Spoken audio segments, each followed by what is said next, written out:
დღეს ჩვენ ხვდებით ერთმანეთს ჩვენს ტრადიციულ ტელეგადაცემაში რუსთაველის საათი, რუსთაველის რუსთაველის საზოგადოების საათი, სადაც საუბრობთ ჩვენი საზოგადოებისათვის ასეთ ისე საინტერესო თემებზე.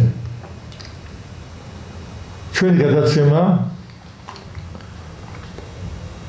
ქართული ტივის ეთერით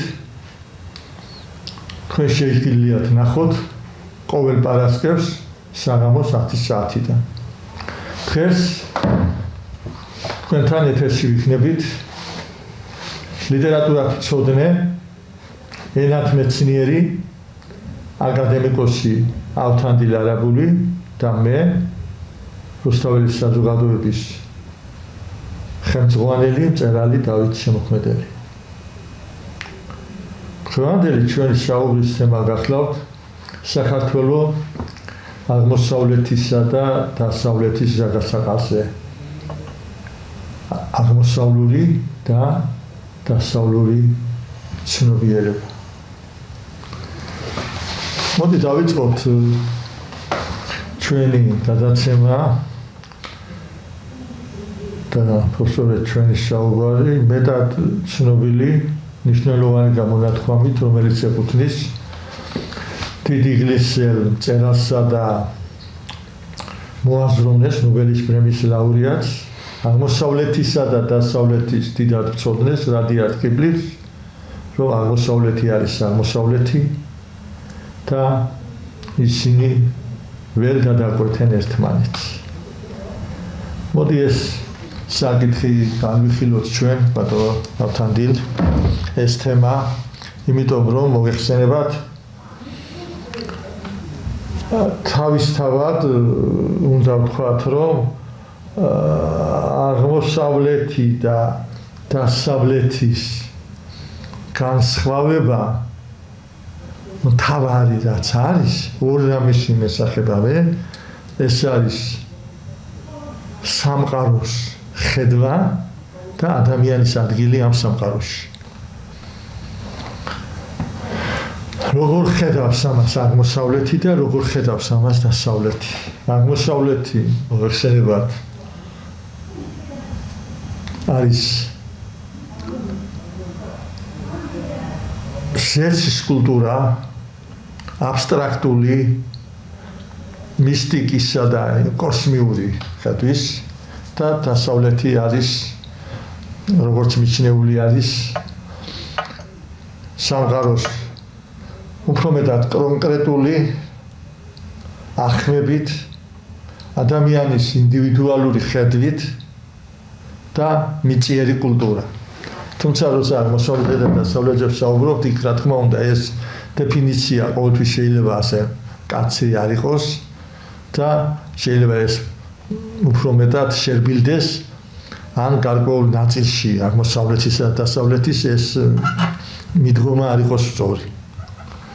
თავისთავად საკითხთან დამოკიდებულებაში, მაგრამ ზოგადად სამყარისეული აღქმა მაინც მიჩნეულია, რომ ეს აღმოსავლეთის რაღაცას მისტიკური სამყარო და დასავლეთის სამყარო, სადაც არა ადამიანის სივრციდან უყურებს ამ მოვლენებს და სივრცის კულტურიდან, არამედ უფრო დროის აღქმიდან, კონკრეტული დროიდან არის დამოკიდებულება. მაგრამ ჩვენ ძალიან აბსტრაქტული საუბარი ჩვენაც რო არ გამოგვივიდეს, ამიტომ ვეცადოთ რომ მოვიყვანოთ მაგალითები და რა თქმა უნდა თეორიულ საკითხებსაც შევეხოთ, რადგან ამ თეორიულ საკითხებზე ძალიან ბევრი უმსჯელიათ უცხოელ დიდ სახელებს გოეთე რო არის თუნდაც ეს კმარა ამისთვის და ჩვენთანაც რა თქმა უნდა რობაქიძეს აქვს ნაფიქრი ამ საკითხზე, ალექსანდრე გვახარიას და ჩვენს ლიტერატურაშიც ეს ასახულა ძალიან არა ისე კაფიოდ თქვათ, მაგრამ აკამოჩი რაძის მანდატებში არის ამისი ადგილები და შევეხებით შემდგომში ესეც ჩანს. და ამდენად მოდი გავაგრძელოთ ეს თემა, ჩემი დაწყებული ბატონო ავთანდილ და მე ჩავერთვებით. მივესალმები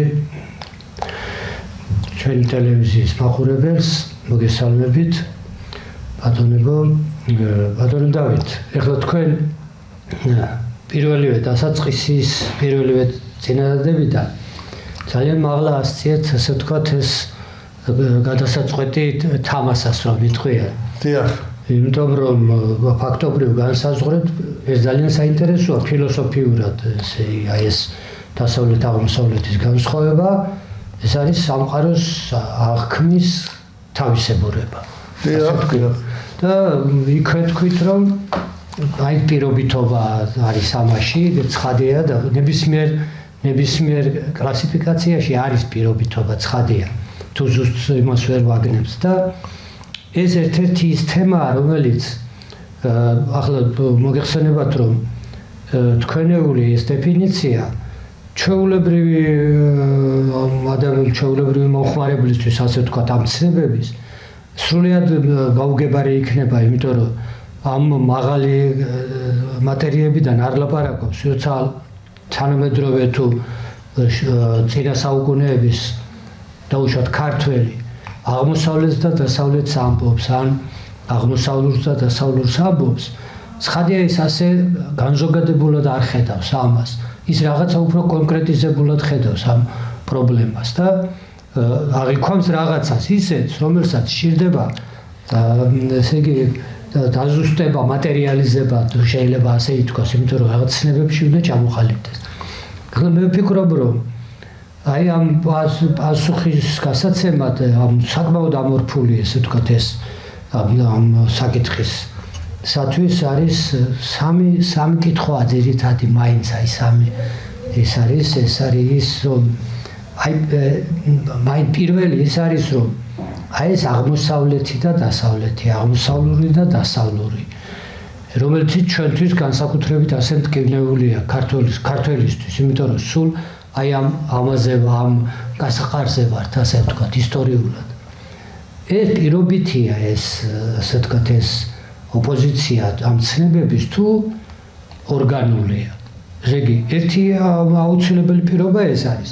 თუ პირობითია, ეს ადვილი შესათანხმებელია, იმიტომ რომ რაღაცას რო დავსვამთ, ვიტყვით რომ ეს აბსოლუტური არ არის, ვთქვათ, ის თვისებები, რაც ახასიათებს, ვთქვათ, დასავლურს უფრო მიწიერთან, კულტურის მიწიერთან სიახლოვე არა. თუ ორგანულია, მაშინ ზუსტი კრიტერიუმები დაგჭირდება. აი მეორე საკითხი არის ის, რომ აი ზუსტად რა კრიტერიუმებია, ის ძირითადი კრიტერიუმები რა არის, რაც ერთად შეიძლება გავმიჩნოთ ჩვენ ერთმანეთისაგან აღმოსავლური და დასავლური. რა სფეროები შეიძლება გავმიჩნოთ, ახლა ეს კიდე იშლება ქვესაკითხებად და მესამე საკითხი არის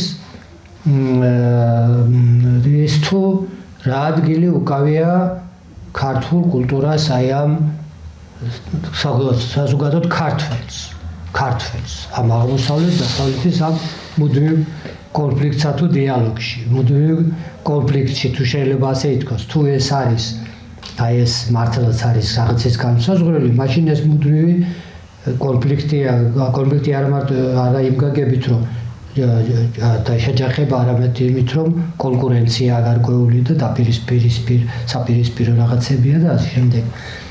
და ეს რას გავლენას ახდენდა ჩვენი ცნობიერების და ჩვენი კულტურის ჩამოყალიბებას. ეს არის კიდევ ერთი საკითხი. დიდი თემაა ძალიან. ეხლა პირველით რომ დავიწყოთ, ხო?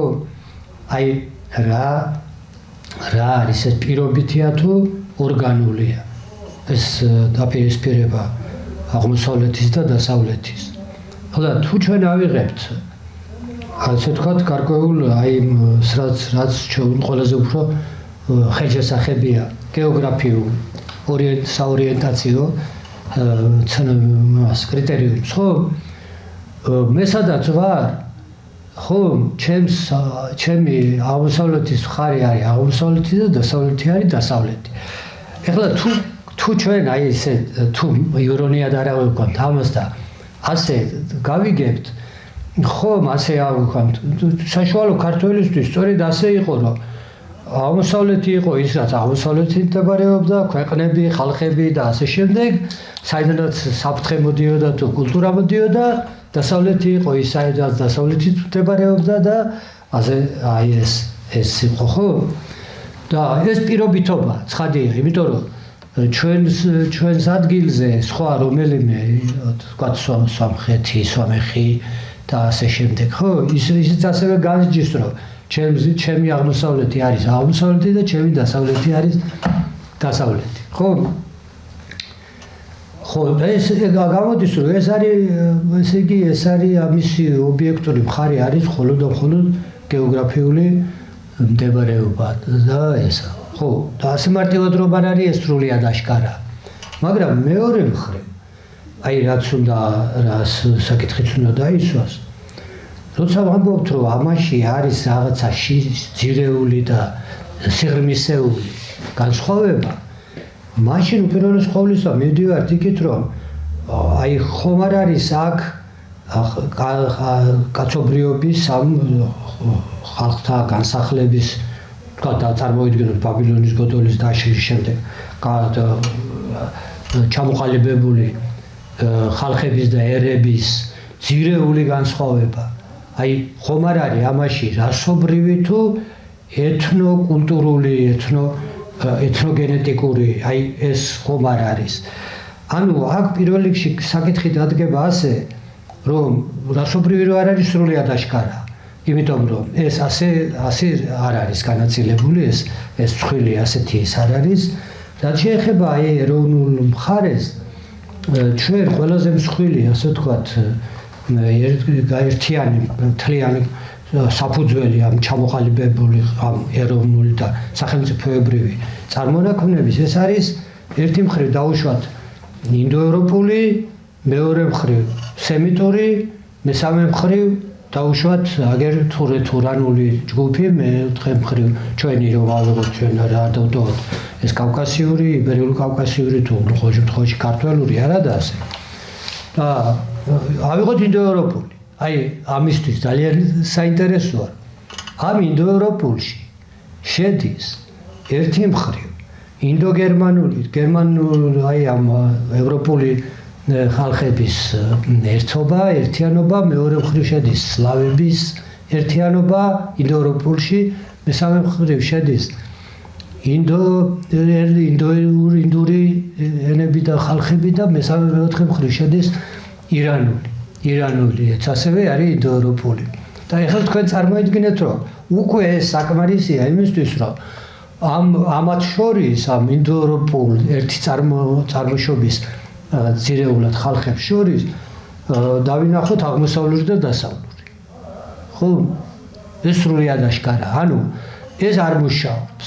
არ მუშაობს ეს არც ბუნებრივია სხვა მაშინ სხვა დიფერენცირებაში სემიტებში უფრო შეიძლება რომ გარკვეულად სემიტური წარმოშობის მაგრამ იქა ძალიან დიდი განსხვავება. უზარმაზარი კულტურული განსხვავება ამ წარმოქმნებს შორის ასევე აი კავკასიური ხალხები თუმცა ეს მცირე ჯგუფია და კომპაქტურია და აი აქ შეიძლება ამის ძიება. და ასე მარტივად ასე ვთქვათ არ არის. მე ახლა მიდრეკილი ვარ იქით, რადგან მე ენათმეცნიერი ვარ და ჩემთვის ორგანულია ისტორიული შედარებითი კვლევა, მე სადღაც უნდა დავინახო საწყისები. აი ამ აღმოსავლურის და დასავლურის განსხვავების.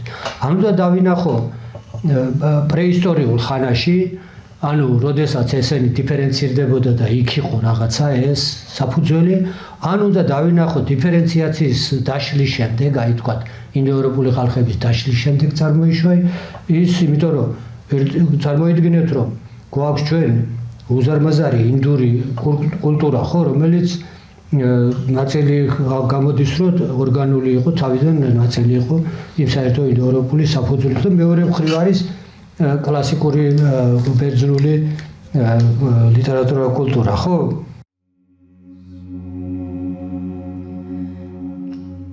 ქრისტიანული წელთაღრიცვა ვინ შექმნა? ქართველმა ქურუმებმა ის წელთაღრიცვა, რომელიც ახლა არსებობს, ეს ქართული წელთაღრიცვაა. ყველაზე ადრეული ქრისტიანული ქართული წელთაღრიცხვის პატრონები ჩვენა ვართ. უძველესი ქრისტიანული წელთაღრიცხვის წარწერები ჩვენა გვაქვს. ევროპაში ეს ძალიან აღიარეს. პირველი ამღიარებელი რომის იმპერია იყო. აღიარეს ქართველთა ქურუმთა ღვაწლი. ჩვენ ჯერ გვქონდა ზის კალენდრის დასაწყისის წელთაღრიცხვა, მერე გვქონდა ფარნავაზ მეფის წელთაღრიცხვა.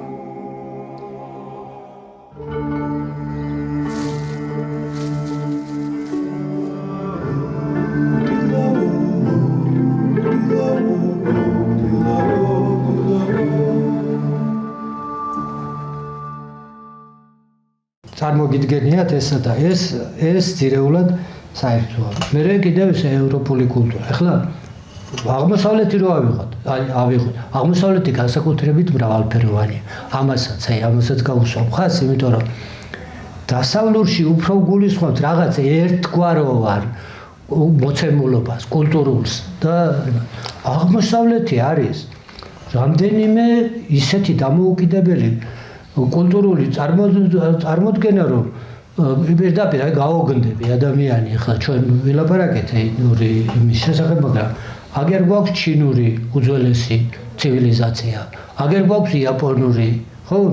აი, ესე იგი ეს რანაირად ერთნაირია, ხო? და რა ნიშნებია ის, რომელიც ამათ აერთიანებს და მათი კავშირი, მათი უპირისპირდება ამით ის დასავლურ, ასე ვთქვათ, დასავლურ ცივილიზაციას და კულტურას. ეს არის ძალიან სერიოზული საფიქრალი და ეხლა მართალი გითხრათ, აი ესე შტრიხებად კი ბატონო.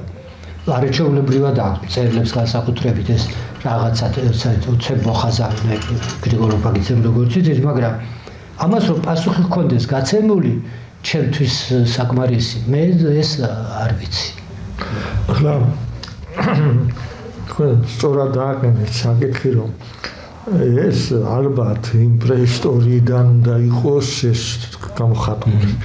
თორემ შემდეგ ეს საწყისში უნდა ჩანდეს და ეს ვლადიმერ სოლოვიოვს საინტერესო აქვს აღმოსავლეთსა და დასავლეთზე და ის ეძებს ამის ფესვებს და ეს მართლაც მნიშვნელოვანია, იმიტომ რომ ეთნოფსიქოლოგები ახლა ვინც არიან მსოფლიოს მნიშვნელოვანი ეთნოფსიქოლოგები, ისინი გადაწყვეტს საუბრობენ კულტურათა აგრესიაზე და ცივილიზაციათა კონფლიქტზე.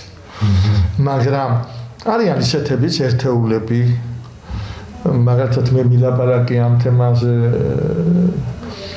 ზურაბ კიკნაძესთან, რომელიც ამბობდა, რომ ნამდვილი კულტურა უნდა უპირისპირდებოდეს მეორე კულტურას და ის ცოტა ამ თემაზე იყო, ცოტა არ უყურებდა ამ თემას. თქვათ, მეაჩნდა, რომ ეგ თემა თქვათ არ მიიჩნევდა სწორად, მაგრამ აი მე რაც წამიკითხავს ახლა ლიტერატურაში, რასაც ხატულ ლიტერატურაში ვკითხულობ, სოლოვიიდან დაწყებული, ბაქიძე, მე კიკნაძეს ახორი სივრცის კულტურა, თქვათ, ფოთიში დავით კაკაბაძეს მხატვრობაში აქვს ძალიან საინტერესო საკითხი მოტანილი და განსაკუთრებით ხატულ ნაწარმოებებში და განსაკუთრებით დას როცა აკვირდები, თქვათ, ამ ქვეყნების ურთიერთობებს, თქვათ, ხო, შესაძლებელია უკვე იხრები იქეთკენ, რომ აქ განსხვავებულობა, მენტალური განსხვავებულობა ის, რასაც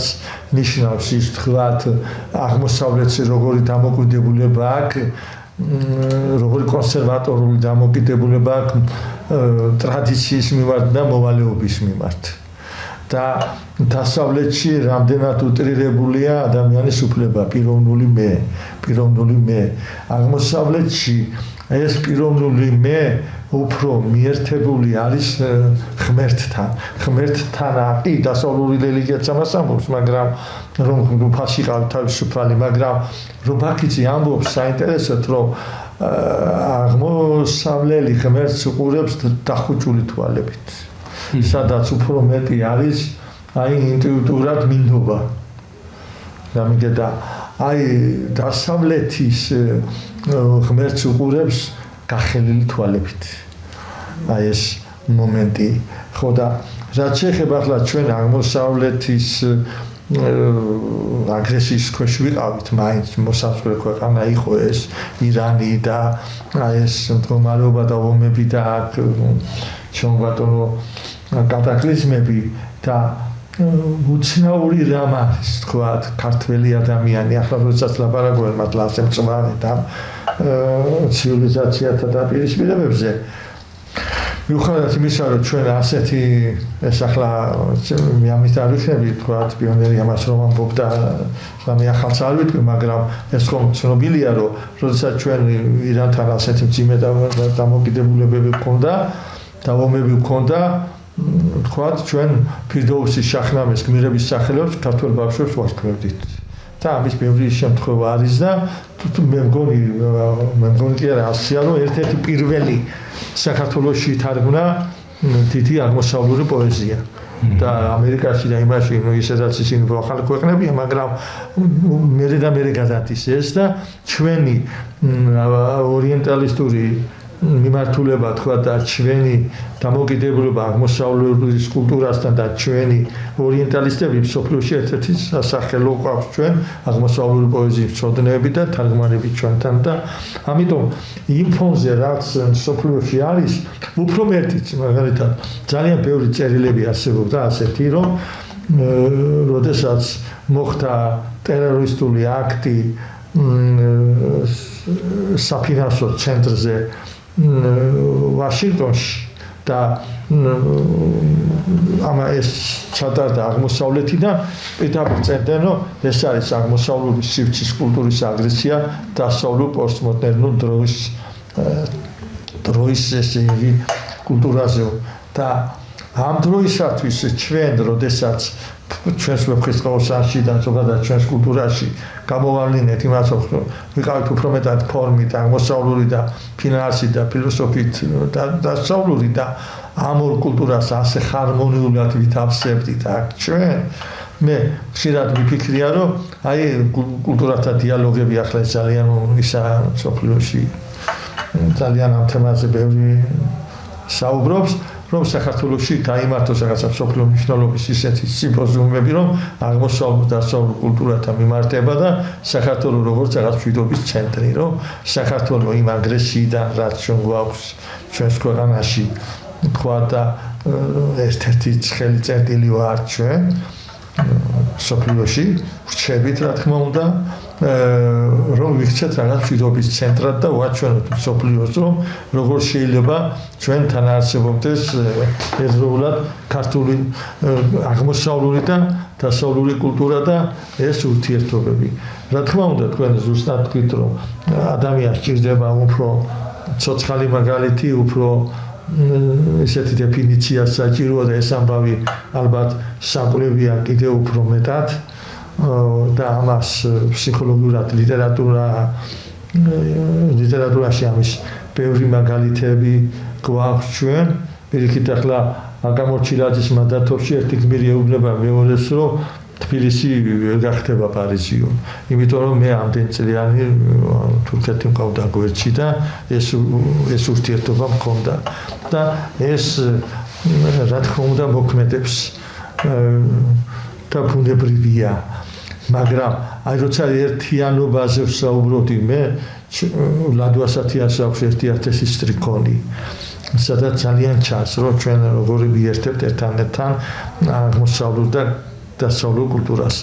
მე გავშლი ხელებს და შეერთდება აღმოსავლეთი და დასავლეთი ჩვენ ბატონო და ეს ისეთი თემა რომელიც ძალიან ბევრი ნიუანსური თემა არის ამოსატანი ჩვენ როდესაც ვლაპარაკობთ ადამიანის უფლებათა კონვენციაზე რომელზეც ჩვენ ვართ მიერთებული ვთქვათ სადაც მხოლოდ ადამიანის მოვალეობა არის სადაც ადამიანის მოვალეობა არის ნიველირებული და არის თავარი უფლება ისა ღთიახ უფლება აი სწორედ როდესაც ასეთი რამ ხდება და როდესაც ქვეყანა ღებულობს თავის საკანონმდებლო სივრცეს და მან უნდა განსაზღვროს თუ როგორ უნდა იყოს მის ქვეყნის განვითარების ბუნებრივი გზა, მან ეს თავის ფსიქოლოგიას, ეროვნულ მენტალიტეტს, ეროვნულ გენეტიკურ მეხსიერებას და მის ცნობიერებას უნდა მოარგოს და არაფრით არ შეიძლება და დღეს ჩვენ ამას ვიმკითხით, რომ ჩვენთან მოვალეობის ცნება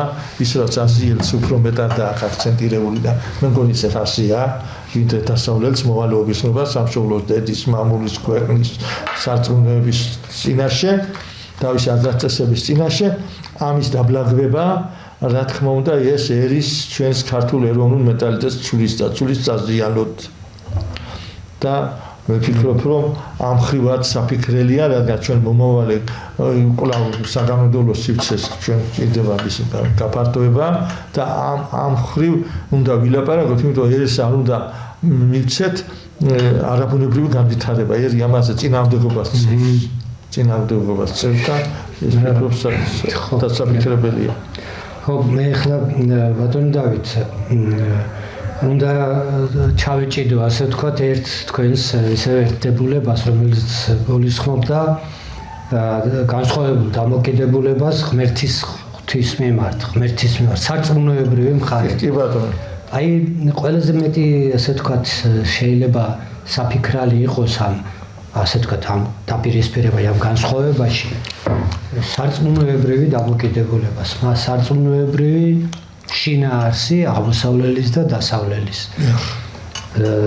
და ეს გარკვეულად ჩამოყალიბებულია სწორედ ამ აი მსოფლმხედვაზე როცა ვლაპარაკობთ, ეს არის სარწმუნოებრივი მხარე უპირველეს ყოვლისა და ესე იგი ძალიან დიდი ძველი ფესვები აქვს, მაგრამ მაინც ეს ოპოზიცია, ასე ვთქვათ, ეს დაპირისპირება მაინც უფრო ახალი ეტაპია, აი ორთოდოქსული სარწმუნოების ჩამოყალიბების ეტაპია. ეხლა მე მინდა რომ დავით აი რადგან ჩვენ რუსთაველის საზოგადოებას წარმოვადგენთ, შეგახსენოთ ვიქტორ ნუზაძის ზისმეტყველება რუსთაველის. ესე იგი, ამ ზისმეტყველებაში ეს წიგნი საინტერესოა, იმით რომ ფაქტობრივ მთელი მსოფლიოს სურათს წარმოადგენს მზის თაყვანისცემის თვალსაზრისით. ესე იგი, ყველა ოდინდელი, ასე ვთქვათ, ძველი ცივილიზაცია განხილულია მზესთან და ნათელსთან დამოკიდებულებით.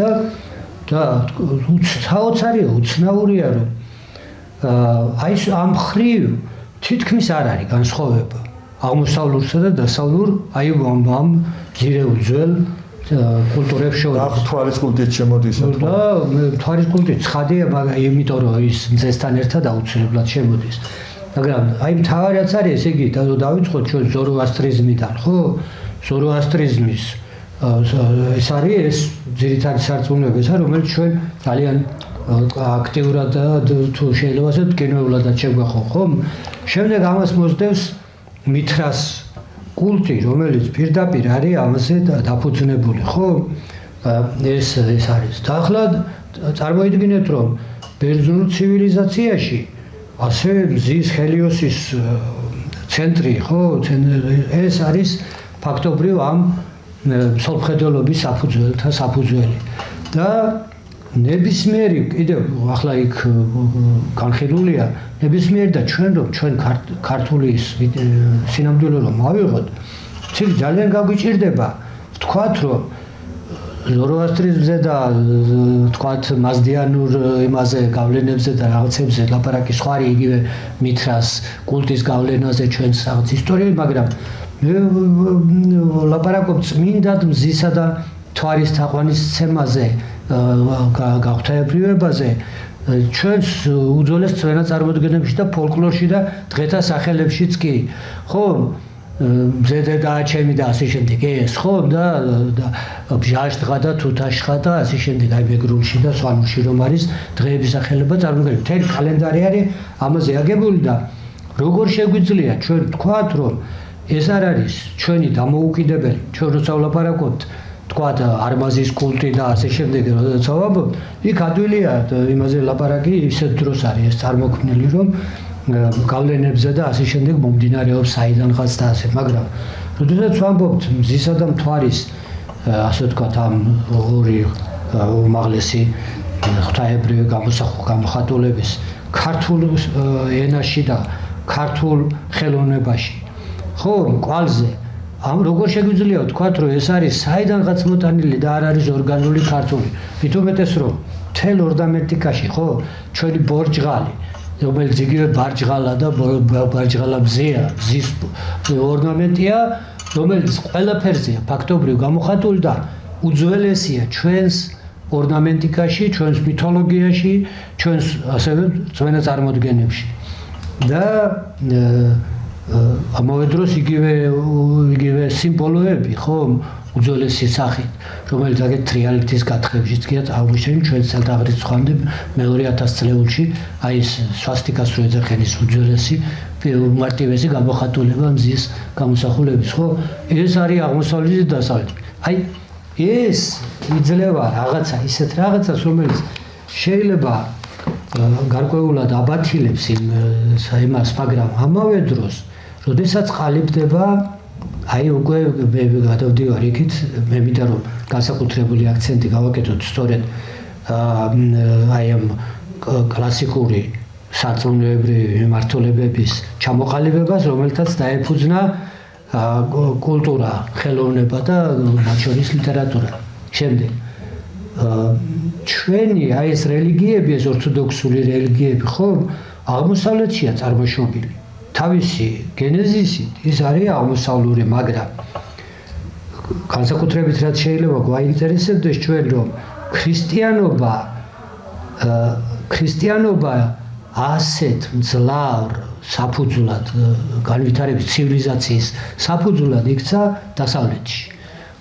აი ბიზანტიიდან მოვიდა და ბიზანტიიდან გავრცელდა მთელ დასავლურ სამყაროში და რაც თავარია აი ჩვენ აღმოსავლური ეკლესიების კუთვნილი ვართ აღმოსავლურ ეკლესიებზე რომ არის ლაპარაკი და რაზეც თქვენ ამბობდით ახლა მე გარკვეულად წრეს ვაკეთებ და უბრუნდები იმას რომ ის განსხვავება აღმოსავლურ სოფხედულობასა ღმერთთან დამოკიდებულებასა და დასავლურ შორის რომ ის ჩაკეტილია ამაში აი დახუჭული თვალებით უყურებს ის კონსერვატიულია მაქსიმალურად იგივე ქრისტიანობას რო ავიღოთ რაც დოგმატივრთანაც მიდის დოგმატივრთანაც მიდის იქ არის ფუნდამენტალიზმთან მიდის დასავლურით მათ გაათავისუფლა ახლა ჩვენი კულტურა ისე ჩამოყალიბდა რომ აი ხაზგასმა არაერთხელ ხდება და სწორია ეს რომ ჩვენ ძალიან გაგვიმართლა რომ სწორედ ქრისტიანობა და მართლმადიდებლური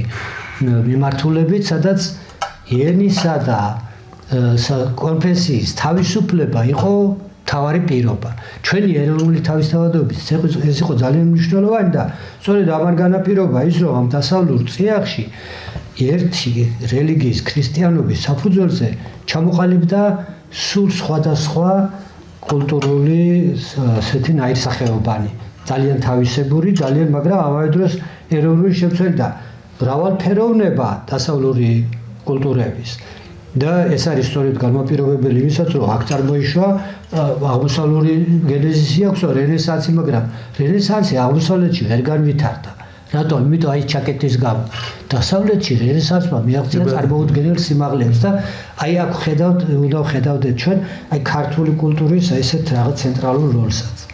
აღარ თქვენ თქვით რომ ეს რელიგიებიო თუ მათ შორის თქვათ რელიგიურ ნიადაგზე თქვათ ამ სულიერი ცოდნის ნიადაგზე რაღაცა განსხვავება შემდეგი ჩემს თავსო და სწორია ეს დაკვირვება და თქვენი მოსაზრება, იმიტომ რომ ამაზე გრიგოლ ფერაძეც არის დაფიქრებული და გრიგოლ ფერაძე ამბობს მე ესე იგი ძალიან არასწორად მეჩვენება ამ აღმოსავლურ დასავლური ესე იგი ქრისტიანობის დამოკიდებულებაო დასავლელი ქრისტიანები უნდა მივიდნენ აღმოსავლეთთანო ხოლო აღმოსავლელი ქრისტიანები დასავლურ რომის ეკლესიასთან. ესე იგი, პირდაპირ მიუთითებს ის, რომ ამათ შორის არ არის ესე იგი სასურველი მოვლენა და ამას არ შეიძლება სასურველი შედეგი გამოიღოს ამ ორ ცნობიერებას შორის და მსოფლმხედველობას შორის რაღაცა ესეთი ანტაგონიზმის ნიშნები გაჩნდეს და კონტრასტი დაჩნდეს. ეს აუცილებელია, რომ ისინი დაუახლოვდნენ ერთმანეთს. სხვათა შორის იმ ფრაზამ, რომელიც ძალიან ეს ისე ცოტა შეიძლება ის იყოს ძალიან მკვეთრი, მაგრამ რითაც ჩვენ დავიწყეთ, თქვათ, კეპლინგის, მაგრამ ყველაფერი უნდა წაიყვანოს მსოფლიო მიხითკენ და ყველა გზა უნდა იყოს იხითკენ მიმართული, რათა ეს ორი ისა ერთმანეთისგან ზურგით არიდგეს ეს ორი მსოფლმხედველობა აღმოსავლური და დასავლური და ისინი დაიძრან ერთმანეთისაკენ. ამას თქვათ, დიდი ლიტერატურა ფიქრობს ამაზე დაუშვათ. ახლა ნობელის პრემიის ლაურეატი ორხამ ფამუკი მის შემოქმედებას როდესაც ფიქრობ, ის მაინც შეიძლება დავარქვათ მის პროზას ორიენტალისტური პროზა, ასე ვთქვათ. და აქვს ერთი ასეთი რომანი თეთრი ციხესიმაგრე და სადაც ერთი ბერძენი სტუდენტი ჩამოდის სტამბულში და გაიცნობს სტამბულელ ახალგაზრდას და ისინი დადიან სტამბულის ქუჩებში ამით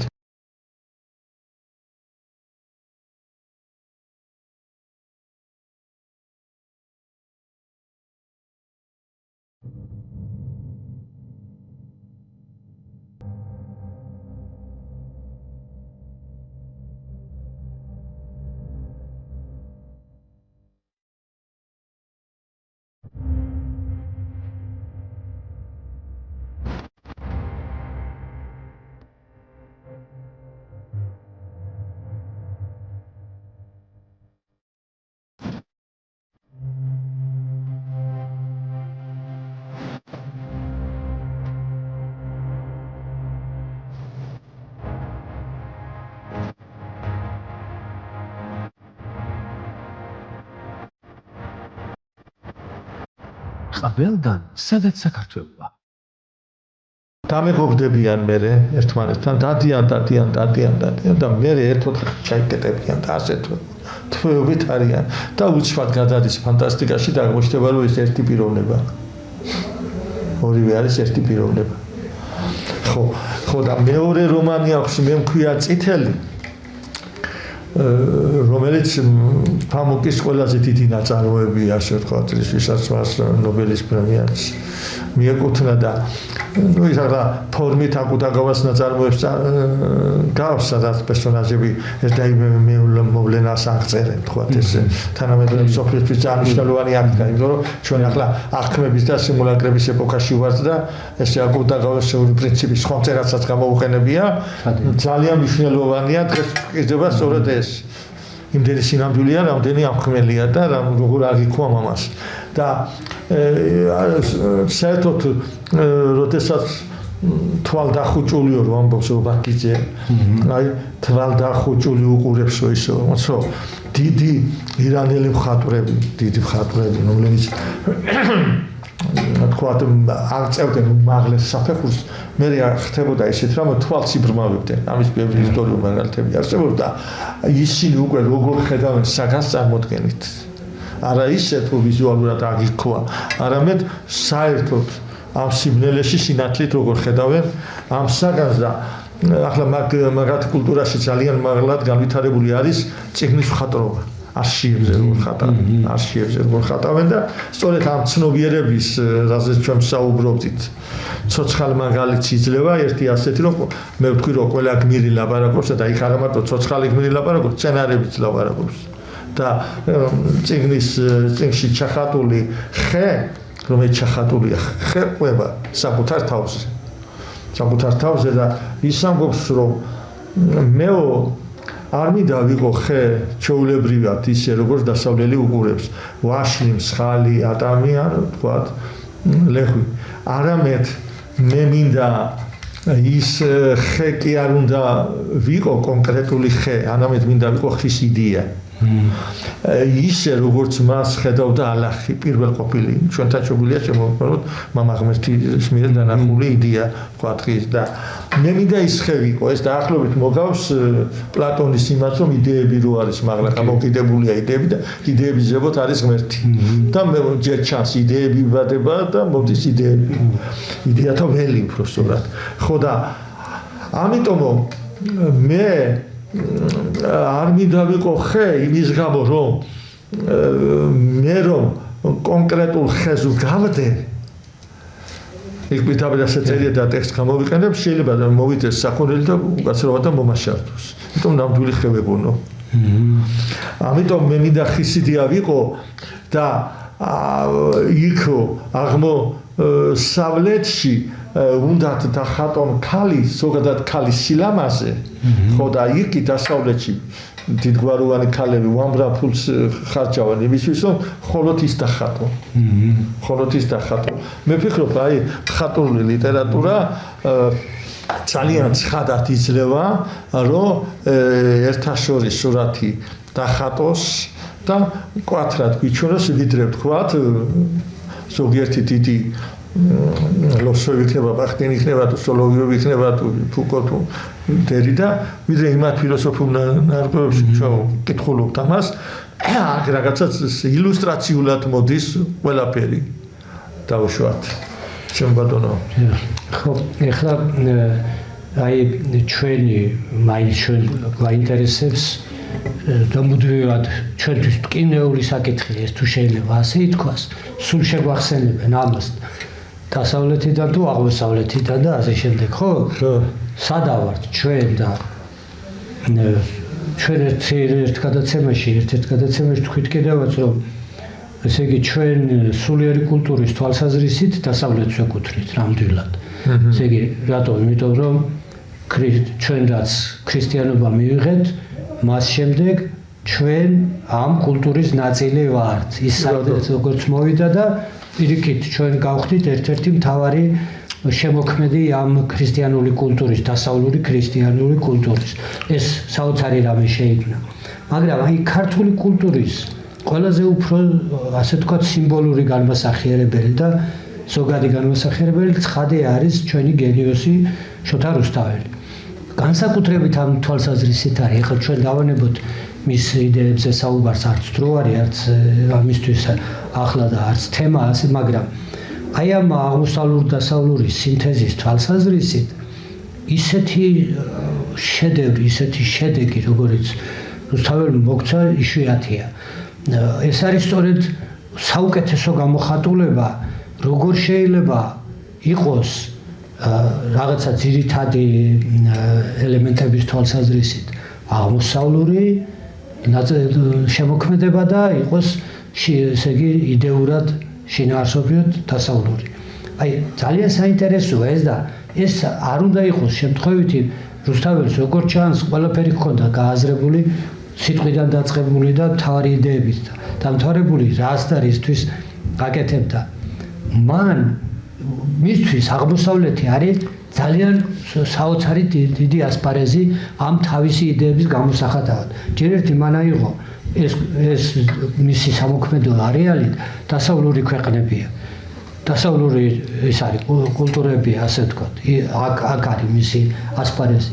მერე აშკარაა რომ რუსთაველმა იცის სრულიად გამორიცხულია, მან არ იცოდეს სპარსული, ალბათ არაბულიც და ასე როგორც ამბობენ, როგორც ვარავდნენ და თვითონ აი ამ ლექსიკის ახალი შემოტანილი ლექსიკის თვალსაზრისით ეს ძალიან კარგად ჩანს. რუსთაველია იცის ის რელიგიები და კულტურები, რომლებშიც ისინი მოღვაწეობენ და ამის განზოგადებას ცდილობს, მაგრამ ამავე დროს ეს ნაწარმოები არის თავისი არსით დასავლური. რითია ეს დასავლური? ესე იგი, მთელი ეს სამყარო, რომელიც მისგან არის ასახული და ორი სხვადასხვა ქვეყანა, ფაქტობრივად ერთ სახეა, აი ამ თვალსაზრისით ვთვალობთ, ეს არის არაბეთი და ეს არის ინდოეთი და არაბეთი, ხო? იქ ორი სამეფო, ორი მეფე, ორი ასე ვთქვათ, მემკვიდრე ქალი და მისი პარტნიორი ვაჟი და ასე შემდეგ ეს ყველაფერი ერთნაირია და თითქოს სხვადასხვაა ეს თავისი, მაგრამ არც კულტურულად განსხვავდება ერთმანეთისგან, რაც მთავარია მთელი აღმოსავლური შემოქმედებისგან. დიდი დაწყებული შაჰნამედისთან და ასე შემდეგ, ხო? ეს ვისრამიანი და ასე მათგან განსხვავებით ეს არის თავისუფალი ადამიანის სამყარო, არჩევანის სამყარო და ჰუმანიზმი უმაღლესი დონით, რომელიც სწორედ იქიდან მომდინარეობს, აი ქრისტიანული კულტურიდან და ეგრეთ წოდებული ვამბობთ, აი დასავლური კულტურის საფუძველია, რაზეც თქვით კიდევაც თქვით, რომ ეს არის პიროვნება, რომელიც თავისუფალია დამოკიდებულებაში და თავისუფალია არჩევანში და რაც თავარია, ასე ვთქვათ, თანაშემოქმედია, ის ქმნის სიკეთეს. აი ეს სიკეთის ქმნა და სიკეთით ამაღლება, ეს არის ძირითადი ნიშანი. ბრძოლა სიკეთის დამკვიდრების არა მხოლოდ მიღება, არამედ გაცემა სიკეთისა, ეს არის ვეფხისტყაოსნისთვის დამახასიათებელი და აი ეს რაოდენაყოფიერია, აი რამდენჯერმე თქვით ის, რომ არა ზურგი დგომა, არამედ სწორედაც დაახლოება და სინთეზი, აი როგორ ნაყოფიერ შედეგს იძლევა, როდესაც ოპტიმალურად არის შეხამებული ერთმანეთს, თქვათ აღმოსავლური პოეტური კულტურა, ხატვა და ასე შემდეგ, ეს მართლა განსხვავებულია. ეს ჩანს განსაკუთრებით პოეზიაში ჩანს. აი აღმოსავლეთში ხო პოეზია უფრო განვითარდა ვიდრე პროზა და მხატვრობაშიც ჩანს, მუსიკალურ კულტურაშიც ჩანს. ეს ნიშნები, რომლებიც ყველაფერ ამას წარმოადგენს და მეორე მხრივ აი დასავლური ფართო ხედვა და თავისუფალი ხედვა სამყაროსი და აი ამით არის ვეფხისტყაოსანი ნამდვილად დიდი და ეს არის ჩვენი არსიც, არა ქართველის და ზოგადად აი საქართველოს როლი აი ამ დასავლეთ აღმოსავლეთის სამბუდრივ ჭიდილში თუ მეტოქეობაში თუ ოპონირებაში თუ პარტნიორობაში ეს არის ძალიან განსაზღვრელი და ალბათ მომავალი ისტორიაც ამას დაადასტურებს. კი ბატონო, აი მართლაც მხატვრული ესთეტიკა სამყაროს აღქმის რაც უფრო აღმოსავლეთის ნიშნები და თავისთავად მართლაც ახლა შუა საუკუნეებში დაწერილ ძეგლში თავარი არის ადამიანი.